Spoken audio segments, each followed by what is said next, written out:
right, you're welcome back. Now, let's set the ball in motion. When injustice becomes law, resistance becomes a duty. This is currently the situation in southern Cameroon. Now, recently, in a rare diplomatic push of the Southern Cameroon case, the House of Commons hosted prominent Southern Cameroon elites based in the UK. And what the British parliamentarians heard were shocking when they listened in silence to happenings in Southern Cameroon. To give us updates on the situation in Southern Cameroon, we're being joined right now by Julius Ayuk Tabe and Fidelis Ndeche. They are citizens of Southern Cameroon, resident here in Nigeria. We'd like to welcome you gentlemen in the studio. Thank you. Thank you. Very good morning to you. Thank you. I'll describe that as a historic move, one that is a very good one in identifying with the cause of the people of Southern Cameroon, speaking with the parliamentarians in the House of Commons in the UK. But let me just begin on this note. What is the situation of things right now in Southern Cameroon? Fidelis, Julius, can I have you react to this?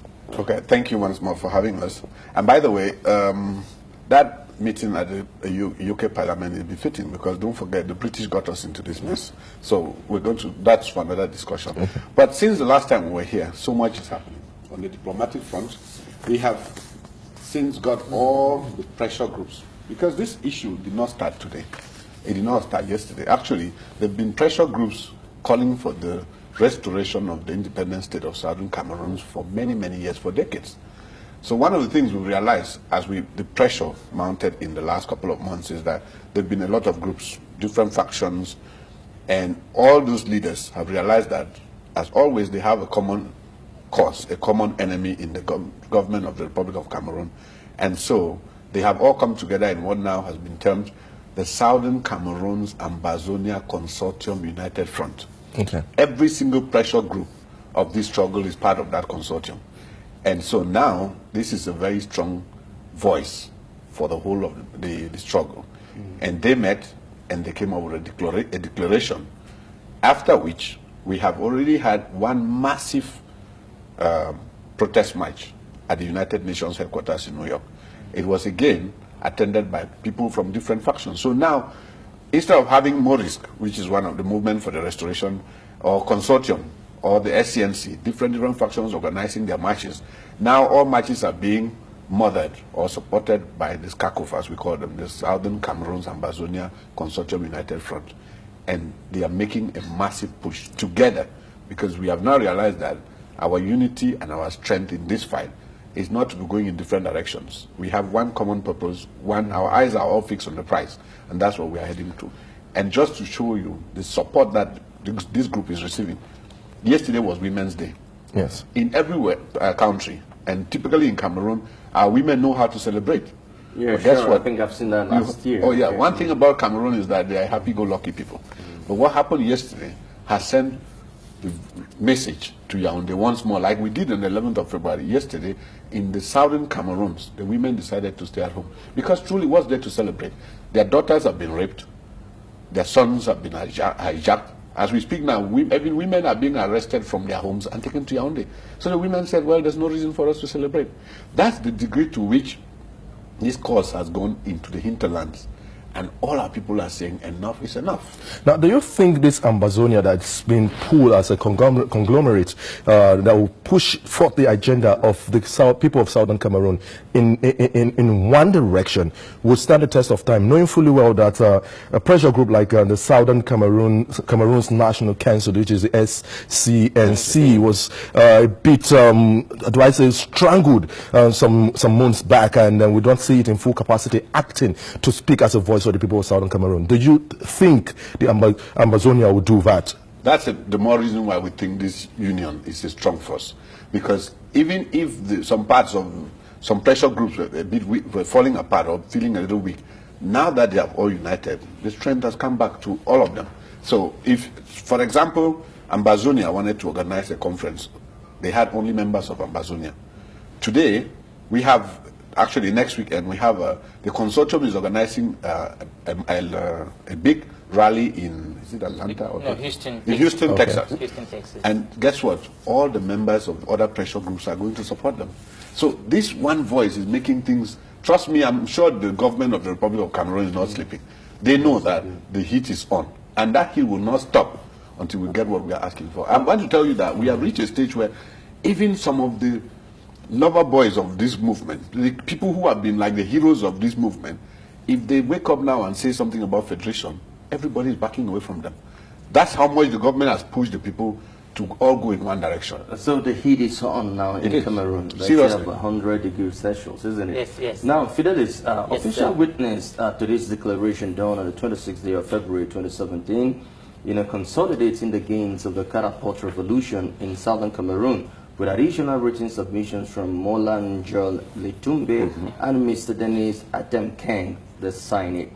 Now, Julius talked about oneness, the unity of purpose. Everybody have come together to form a very strong cluster or bond, United but front. with all this and with what has happened in the UN, has the Cameroon Authority responded in any way to this very consolidation? Well, what we see and what we experience and what we believe is that the government has no intention of actually making, resolving the issue. The pronouncements from the different government actors is that there is really no Anglophone crisis, that there is no crisis in the southern Cameroon. So that's what they painted to the world. That's what they painted. That's what they paint to themselves as well. To themselves as well. That this is the agitations of a few individuals, and that if they can arrest those individuals, if they can incarcerate them, if they can maybe get rid of them, maybe the problem will go away. And every action they have taken so far in terms of deploying the military, deploying the special forces, doing nightly arrest of anybody who has spoken up, doing even people that carry newspapers. If you buy a newspaper that has any declaration in there about the federation in Southern Cameroon, you get arrested.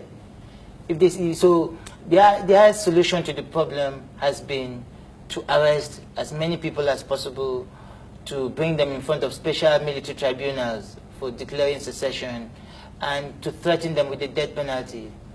What we're even hearing now is that they're going after members in the diaspora. We've seen special circulated notices that the security forces should do everything humanly possible to silence opposition members who are speaking in the diaspora.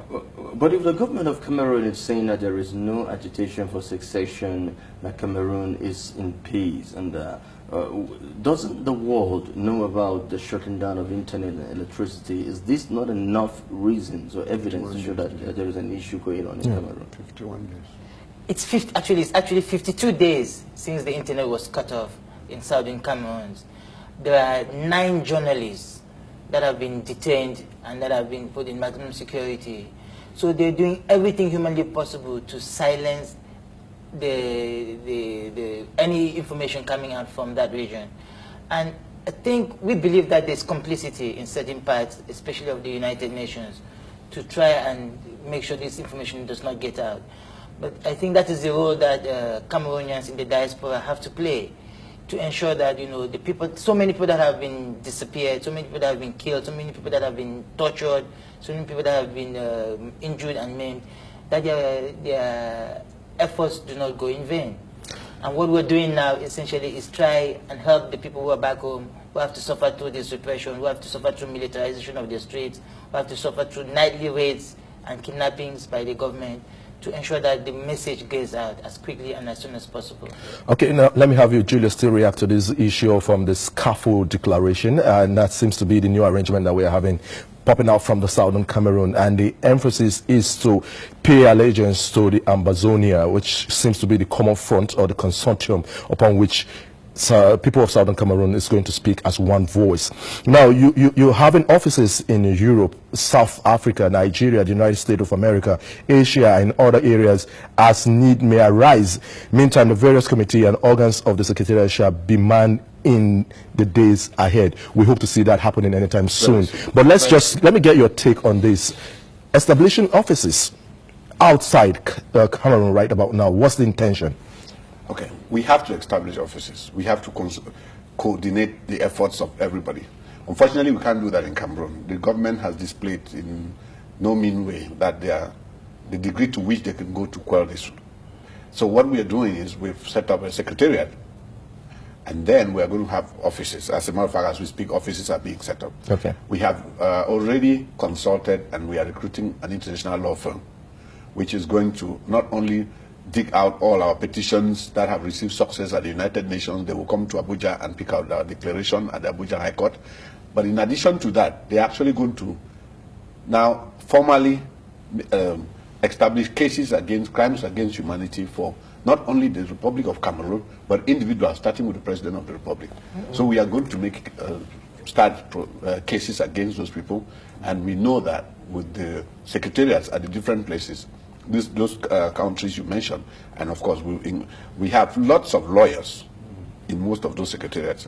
And now, if you're going to try to make case against the government of Cameroon, yes, of course, that all southern Cameroonians, talking about the Ambazonians now, you know, both at home and abroad, shall be mobilized to contribute materially, financially, and otherwise to facilitate the decolonization process. Yes. So have you come to terms with the fact that, okay, it's high time Cameroon should be, or southern Cameroon should be decolonized? Yes, we are certain of one thing. The Republic of Southern Cameroon, or we call it Ambazonia, it's a question of when we become our own state, rather than if we become our own state. But sorry, can I come in here, Julius? Would this incidentally become a birth name for the nation if it does emerge as an independent state? When it does emerge as an independent state, we'll call it the Republic of Ambazonia. Okay. Now, I'll tell you what, when the United Nations voted, we have now got declassified information that shows that of the 59 and 4, that is 63 nations that voted the United Nations Assembly, 50 voted in favor of Southern Cameroon becoming a sovereign state. 4 abstentions and 4 against and 9 abstentions. Yeah. Even Nigeria voted. Okay. This document is now available. Recently declassified information at the UK. A lot of things are happening. I mean, Fidelis and I were joking on our way here that the more we are knowing what happened to Southern Cameroon, the more we feel personally ashamed. I am disappointed at myself that it is only now that I'm knowing the things I should have known then. And trust me, if you know now if we knew then what we know now, this thing would have happened since. The truth is, all the history is in our favor. We were supposed to be an independent state. Now, the British, in their own corrupted wisdom, thought that we were unsustainable. How can we be unsustainable when we have been sustaining this nation of the Republic of Cameroon since independence? How can you say we are too small when we are bigger than 24 nations in Africa? How can you say we are too small when we are bigger than 70 nations on planet Earth? We are not too small. We are not inviolable. We have enough resources to sustain us. We have enough people to sustain this country. As I keep saying, we have to come back to Nigeria and ECOWAS. It is in the interest of the Republic of Nigeria, forgetting its own personal problems within this country, it's increasingly becoming more urgent for Nigeria to turn its eye and attend to this Cameroon problem. Because as we say, there are 6 million registered Nigerians in Cameroon. This country cannot and should not have to face an exodus or an intake of 4, 5, 10 million people. But do you think Nigeria would want to pay attention to these details, looking at history where Nigeria had to battle with Cameroon over what is known as the Bakassi Peninsula? Bakassi only went to Cameroon because of Southern Cameroons. Bakassi would never have gone to... The Republic of Cameroon has no boundary with Nigeria with Bakassi. The Bakassi is only part of this so-called Cameroon today because of Southern Cameroons. By the way, when the United Nations visited Cameroon in the 50th anniversary celebrations in Cameroon, they went to Cameroon with 2 framed maps. One of the Republic of Cameroon and one of the Southern Cameroons. We have video footage of that, the United Nations representative handing that to the government, the President Pobia in the 50th anniversary celebrations. Now, at that time, just like we've been saying, up until last December or November, all of us were on the side that, well, the more the merrier. But the more we are studying the history, it teaches us lessons. We shouldn't be in this marriage. So let me get to Fidelis now. If there are lessons that have been learned now from histories that you see, why were this history hidden from you up not until now? It's emerging. You're seeing them now coming to light, and the discovery is made known, and you're like, if we had known, what happened? What was the missing link? Well, I think it's a certain level of naivety on the part of first and foremost, our leaders in Southern Cameroon, our former leaders, and maybe a certain level of cleverness, not by the Cameroon government per se, but by their colonial masters. So you feel it's deliberate? Yes, we feel that it's two-pronged. One, it's, you know, the French government and the French administration has always been colonial in its approach. I do not believe they've ever left their colonies. No single French colony is really considered truly independent. And that's by the policy of assimilation. Yeah, exactly. That's the policy of assimilation. And if you look at the colonial agreement that they signed with all of these countries, so the more territories they can add to that, the better. We even have part of the declassified information that says that, you know, the British Southern Cameroon is considered as a little gift from the British government, from the That's what de Gaulle said too. Yeah, Charles de Gaulle said. Yeah, that British Southern Cameroon is a little gift from the British government to the government of France. That's how they see us. Julius, I'd like you to point out this over after this time out, that the resemblance democratic du people... Rassemblement démocratique du peuple. Rassemblement démocratique du people... Just call it CPDM. Just call it... Yes. Yes, and its affiliates are hereby proscribed. Let me use the word proscribed now. All over the territory of Southern Cameroon, that's the Ambazonia, as terrorists and money laundering organizations sponsored by La République du Cameroon with immediate effect. That is the prescription, and that is how the Southern Cameroon have said it. Now we'll come back and then we'll look at this very RDPC or the CPDM, you know, as what the view of Southern Cameroon towards this very group. Okay. All right, everybody, if you don't join us, you're watching Safiya Breakfast Show. At this point, we'll take a short break now and return with more on this discussion with Fidelis and Deche and Julius Ayuk Tabe, citizens of Cameroon, based in Nigeria. Just stay with us.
All right, you're welcome back now. If you've just tuned in, this is Safiya Breakfast Show. And let's quickly throw this open to you on our Social Connect platform.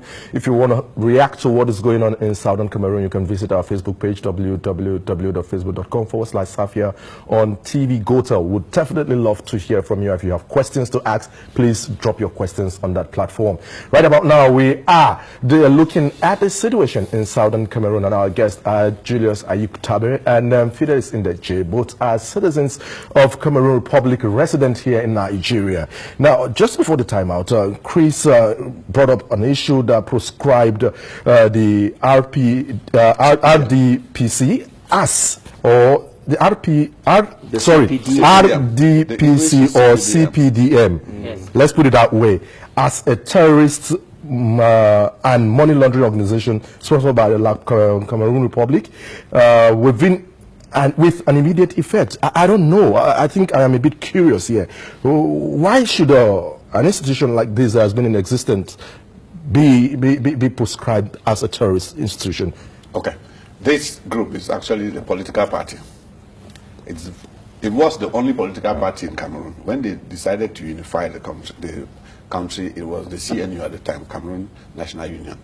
Now, this one is actually, you're reading, the French version is why you read what arrow, the CPDM, Cameroon People's Democratic Movement. Now, we proscribe them because these are the members, they're supposed to be members of parliament who are not representing their people. As we speak, you cannot have these same people watching for the last how many weeks, a couple of months, watch their daughters being raped, watch their children being tortured, killed. None of them has stood up to say anything. As we speak, the Prime Minister and head of government, who's a member of this party, has come up and he's been moving from pillar to post, trying to encourage people to send their children to school, irrespective of the fact that none of those schools has opened since, and irrespective of the fact that in this same year, we are already looking at over 1,000 people who have been arrested and tortured. Would we say his ignorance of what's happening in He cannot be Southern? ignorant. I mean, this is the third time he's come to the Southern Cameroons, and third time he has been abandoned to himself. So you cannot be a leader of a people and you ignore their plight. How can you come? And I tell you, why they are insisting about schools reopening is because that's one of our trump cards as we speak now. Because if the schools don't reopen, UNESCO will eventually, no matter how they delay it, UNESCO will eventually cancel the school year for all of Cameroon. So they are feeling the pressure. But even on that, in this situation where they are under pressure, they can still not see the logic of sitting down to negotiate. But Julius, is the odd favoring people of Southern Cameroon right now? I don't know about us, but I'm saying that where we stand is that if we hold on, and we are holding on because our people back home, in spite of all the pressure, they've decided that they are not sending their children to school. And if we keep that on, the truth is the school year will be cancelled. Okay, Fidelis wants to react there. Well, this time I don't think we should be talking about odds. We should talk about the facts, and we should talk about the law.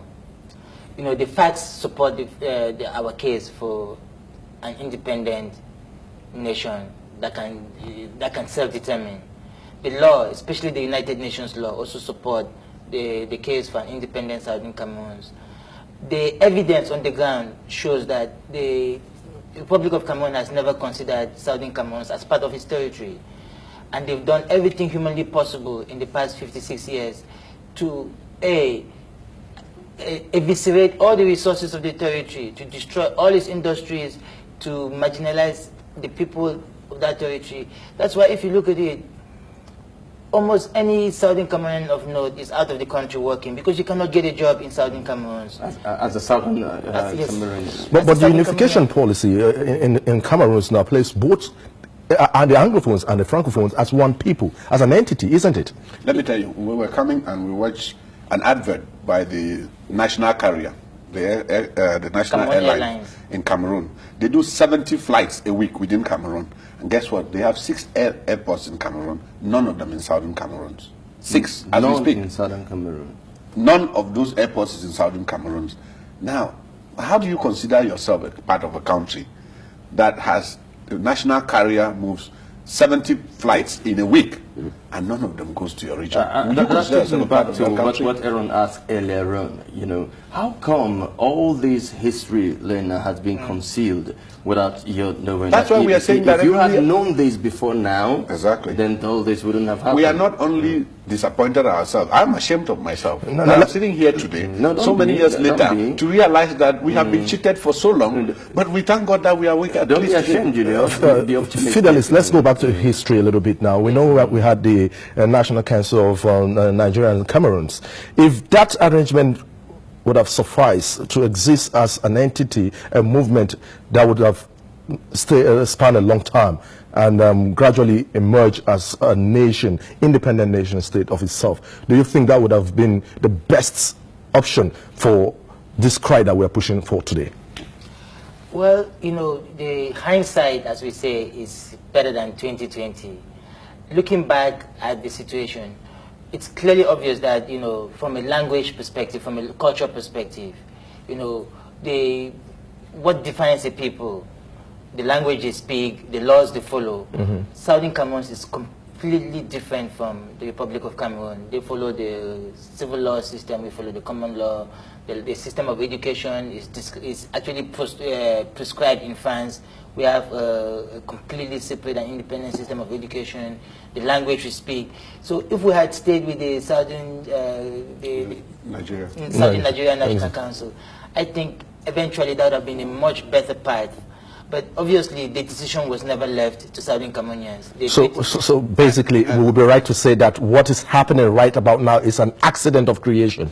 Let me tell you, it was impossible for us to go back to Nigeria because, don't forget, in 1954, they had broken out of the Enugu House of Chiefs. They had broken out. That was already a divorce in itself. So when they left, and then 7 years later, you came and gave them a choice. Go back to that house that was on fire that you left, or go to... So it was caught, we were caught between the rock and the hot plate. And we decided, well, as they say, the devil you know sometimes is better than the angel you don't know. We said, no, we know this devil would rather go to the angel, who turned out not to be worse. If we came back to Nigeria, as Philly said, there are some commonalities. Number one, we speak the same language. Number two, we have the same law. Number three, we have a lot of cultural similarities. Right. But we moved into a marriage that tomorrow has turned out to be a one-sided, a lopsided marriage for which we regret. And the only thing that stands between us now and our success and our future is a divorce. Now Julius, even the Bakassi Peninsula, of course, those who resident there now are beginning to also express their displeasure of being regarded as Southern Cameroonian. They want to return, as Nigerians. Now, do you also think that way as Southern Cameroonians? They are regretting being part of Cameroon. Yeah. And why is that? Because when they moved them, of course, their decision was not part of it. They didn't go to any referendum to move. They were moved as a people. Yeah. But if you go back to Bakassi and us and look at the infrastructure, we would like to encourage the Nigerian media.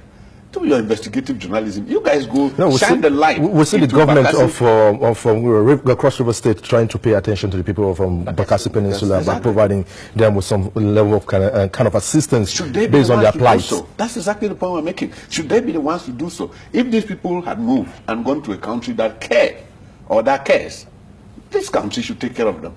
Bakassi came with a lot of resources. How can you now justify, how many years later, if you go to Bakassi, I bet you there's very little to show that they moved. Okay, let's get back to some other issues now. Looking at the situation in Southern Cameroon, one would say you have a government which is popularly known as the La Cameroon Republic that is very docile, not really active in speaking out with regards to what is going on. Not much is coming out from the state media concerning what is really happening. Is it that the government has decided to step aside and allow these things to go on the ground and say nothing about it? Or we have a government that is actually trying to say, okay, let me extend a hand to you, the people of Southern Cameroon, embrace it, let's come for a roundtable dialogue? Well, we have not seen any evidence that the government is actually interested in dialogue. And what we've seen so far is the fact that those who the government tried to engage in dialogue before were all banned, arrested, and they're serving in prisons now.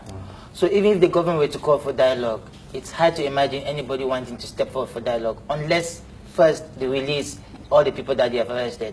And I think that's the first thing they have to do. And secondly, it's meant to be a democratic country, which means that, dissent should be allowed. If somebody has, people, before Southern Cameroons became part of the Republic of Cameroon, there was a referendum. We should never forget that. Yeah. And during that referendum, there were people that held views for independence. They never went to jail.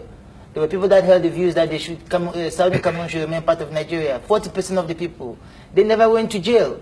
There were some people that voted obviously to stay with to join the Republic of Cameroon. So 60%. So you should not have a country where dissent is repressed, where people that hold different opinions are sent to jail, and you cannot have a dialogue under such circumstances. All right, and by the way, sorry, we will not have that dialogue. Sorry, we will not have that dialogue without a credible intermediary. Yes, credible intermediary. Ideally, from ECOWAS, from European, African Union, and the European Union. Of course, you must have on that table the people, the British, as I keep saying, they got us into this mess. They really have to get us out of it. So basically, for a dialogue to be called a dialogue, you must have the presence of the colonial masters there, British and France. We really don't need you don't need France. We don't need France. But they are the architecture for... We can only need them when we start looking at reparation, because they have duped us for the last 56 years. So what's the oppression and suppression aimed at achieving by the government of the day in Cameroon right now? Well, I think the government believes that they would play this wait-and-see game, and that, like anybody, you would protest until your resolve would die. But they must be asking themselves, it's 52 days without internet, and the people can still wake up and say, on the 8th of March, we are not going to join the Women's Day. The next thing would be, if they keep this, and we don't know whether they'll keep it, but if they keep it until the 20th of May, we are still going to do the same. That's why I'm surprised that nobody in the administration can see. The government, at the early days of this strike, the president signed a decree creating something for bilingualism and multiculturalism. It has died a natural death. That is how things happen in Cameroon. He would wake up and sign something, He signed decentralization 20 years ago, 21 to be precise, 1996. Julius, now let me just have you react to this in 10 seconds each. Yeah. For how long do you intend to push on this fight? Julius, let me begin with you. 10 seconds, please. For as long as it takes until we will have our statehood. Fidelis, what's your take on this? Right now, there are petitions at the White House calling for the White House, first and foremost, to actually intervene to ban members of the Cameroon government who have been involved in repression and torture. There are petitions to actually put a protected status on Southern Cameroons. I believe that the population of Southern Cameroons, every individual of Southern Cameroons in diaspora has everything at stake. Right now, none of us can return back to Cameroon. Many Southern Cameroonians who are in the diaspora, who have tried to go back to Cameroon, have either been arrested and jailed, or they have been deported back to the country they're coming from. So for now, Nigeria is a home for you guys. Absolutely. So we'd like to wish the people of Southern Cameroon and the consortium that has been put together, Southern Cameroon Ambazonia Consortium United Front, popularly known as SCACUF. SCACUF. Okay, SCACUF. Thank you very much, and we wish you well. Yeah. Thank you. Please, peace is the best word we can always preach out. Let's do everything with decorum and in line with the laws. This, we have still been very peaceful. Our people are with their hands up every time, and they are being beaten and killed. But we thank God. The Lord will see us through. Yes, okay. I like that optimism. Thank you very much, Julius, and thank you very much, Fidelis, for being on the program today. Well, there has been Julius Ayuk Tabe and Fidelis Ndeche, both citizens of Cameroon based here in Nigeria, and have provided updates on the crisis in southern Cameroon.